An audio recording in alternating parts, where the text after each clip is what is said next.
Welcome. I'm glad you're here. And if you're new to the Gilded Leaf, well, welcome in.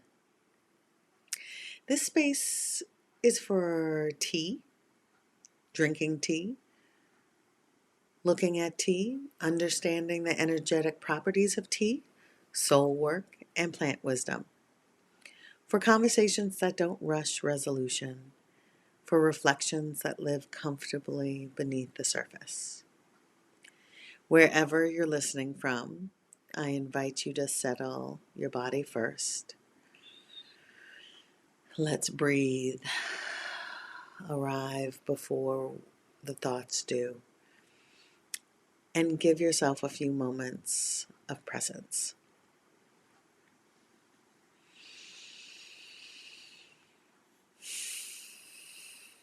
That feels good. Hi, I'm Bridget, the voice behind the Gilded Leaf. And if we're sitting here together, this would be the moment where I'd pour you something warm, pause long enough to make eye contact and say, let's not fix anything today. Tea has been my steady companion for years, not because it solves problems, but because it slows my nervous system enough for honesty to surface. That ritual, boiling water, stillness, time, is the foundation of this space. It's where reflection becomes possible without pressure, and where complexity is allowed to remain complex. So before we continue, let's pause for today's steeping. Today I'm drinking Blue Vervain. Have you guys heard of it?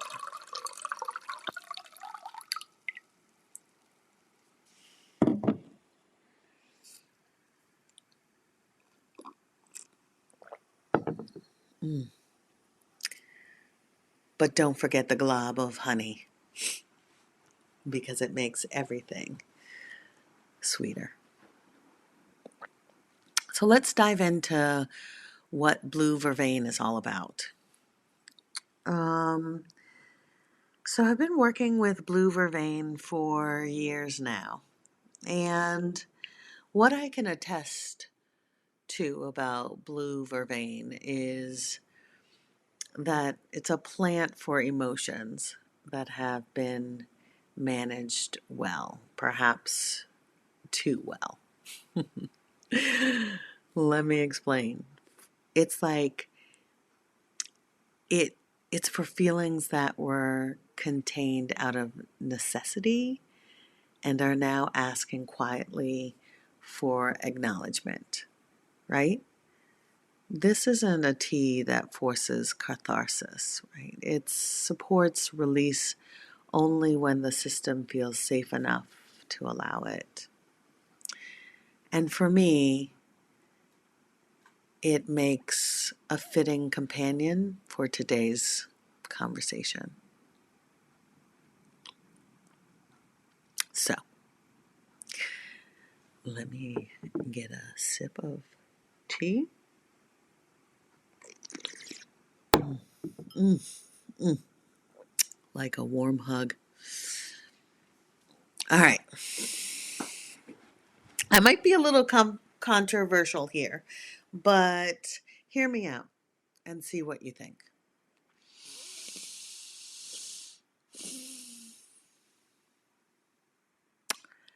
There are parts of us that do not want to be healed yet.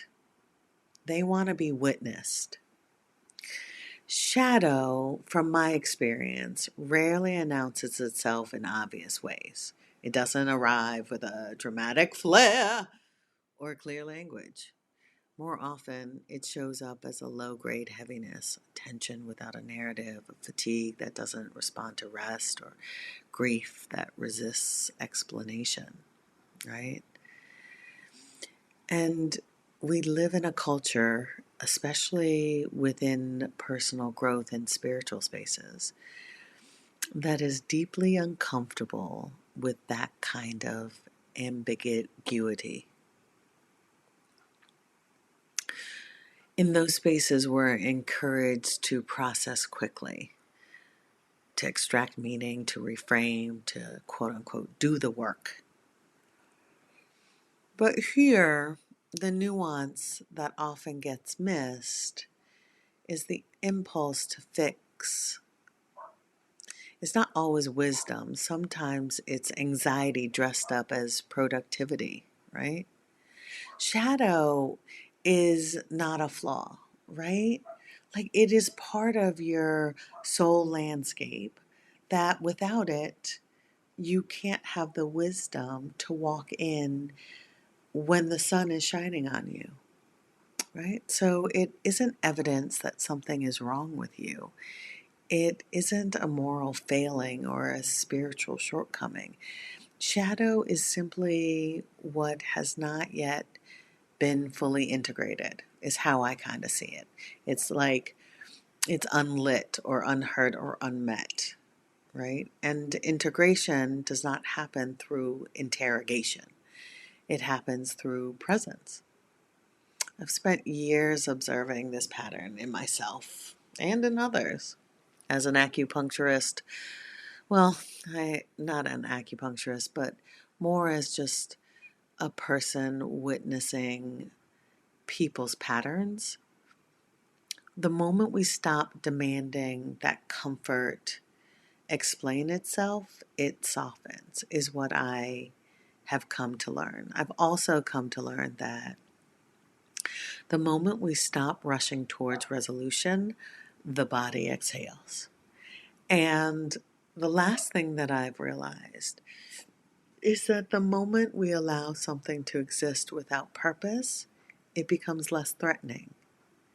I've been working with the shadow side now for, I don't know, 15, 20 years.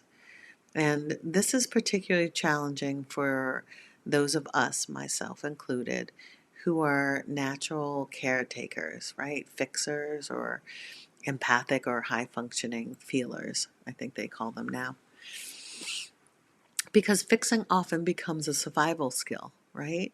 You think about like a fixer, like a problem solver, but on the shadow side, it's a way to maintain connection, a way to stay needed, a way to manage uncertainty, right?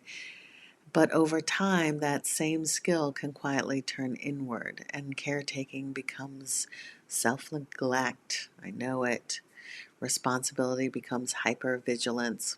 I know it. And presence gets replaced by management. Boy, do I know it. The shadow doesn't want a strategy.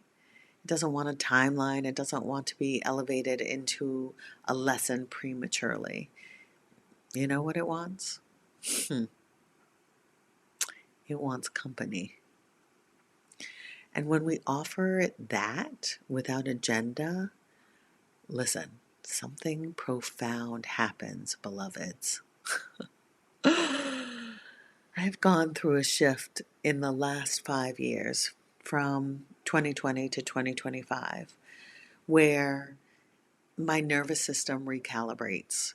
The emotional charge decreases, not because the issue is resolved, because I'm a work in progress and I'm not trying to sit here and say that I'm perfect, but because it's no longer being resisted, right? And one of the things that I've loved about drinking Blue Vervain is that it teaches me this eloquently, right? It doesn't override my body's wisdom. It doesn't sedate. It doesn't stimulate. It simply creates enough internal steadiness for truth to surface in its own time.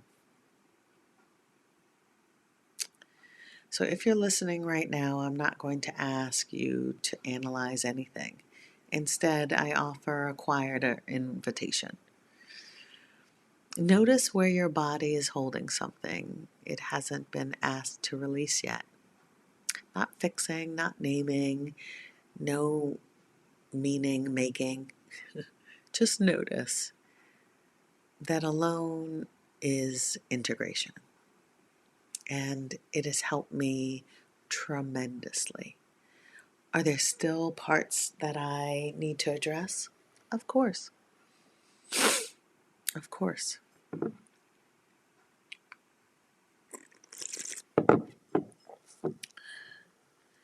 There's a particular kind of maturity that comes with realizing that not everything wants to be transformed.